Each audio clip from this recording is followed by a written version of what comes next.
एक बार की बात है, गौतम बुद्ध मगध राज्य के एक गांव में ठहरे हुए थे। गांव से थोड़ा बाहर एक मोची अपने परिवार के साथ रहता था। उस मोची के घर के पास एक तालाब था। एक दिन रोज की तरह मोची सुबह तालाब में पानी लेने गया।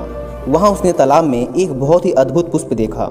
वह पुष्प देखने में बहुत ही सुंदर था और चमत्कारिक भी प्रतीत हो रहा था। मोची ने तुरंत ही अपनी पत्नी को बुलाया और वह पुष्प उसे दिखाया। मोची की पत्नी आध्यात्मिक और धर्म में आस्था रखने वाली थी। वह पुष्प को देखते ही समझ गई कि जरूर यहाँ से महान गौतम बुद्ध गुजरे होंगे। उन्हीं के प्रताप से यह पुष्प खिला है।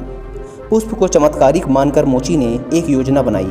उसने अपनी योजना के बारे में अपनी पत्नी को बताया कि वह इस पुष्प को राजा को देगा और उनसे खूब सारी स्वर्ण मुद्राएं लेगा।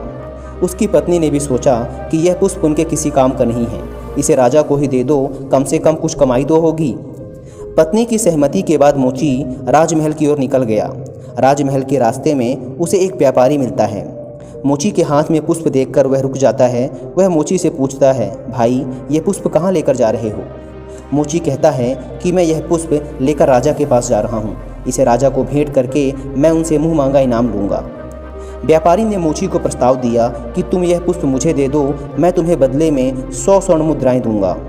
मोची सोच में पड़ गया। उसने सोचा कि जब व्यापारी इस पुष्प के लिए 100 स्वर्ण मुद्राएं दे रहा है तो राजा तो और भी ज़्यादा देगा। यही सोचते हुए उसने व्यापारी को पुष्प देने से मना कर दिया। थोड़ा आगे चला ही था कि रास्ते में राजा आते हुए नजर आए, जो गौतम बुद्ध के दर्शन के लिए जा रहे थे। राजा भी मोची के हाथ में वो दिव्य पुष्प देखकर अचंभित हो गए।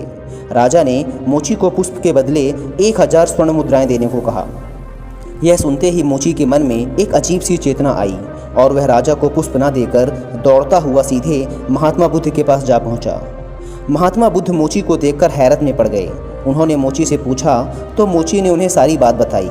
इसके बाद मोची ने वह पुष्प महात्मा गौतम बुद्ध के चरणों में अर्पित किया और उनसे कहा कि पहले मेरे मन में पुष्प को देखकर लालच आ गया था, लेकिन अब मैं समझ गया हूँ कि जिसकी छाया पड़ने से एक पुष्प इतना दिव्य हो गया हो, अगर उसकी शरण में मैं चला जाऊँ तो मेरा जीवन भी धन्य हो जाएगा। इसके बाद वह मोची जीवन पर्यंत महात्मा बुद्ध का शिष्य बना रहा। दोस्तों, इस कहानी ने हमें सिखाया है कि हमारी ज़िंदगी में हमें बहुत सी चीज़ें अपनी तरफ आकर्षित करती हैं, लेकिन हमें उनके लालच में ना फंसकर अपने ज्ञान का प्रयोग करके जीवन में सही राह को चुनना चाहिए।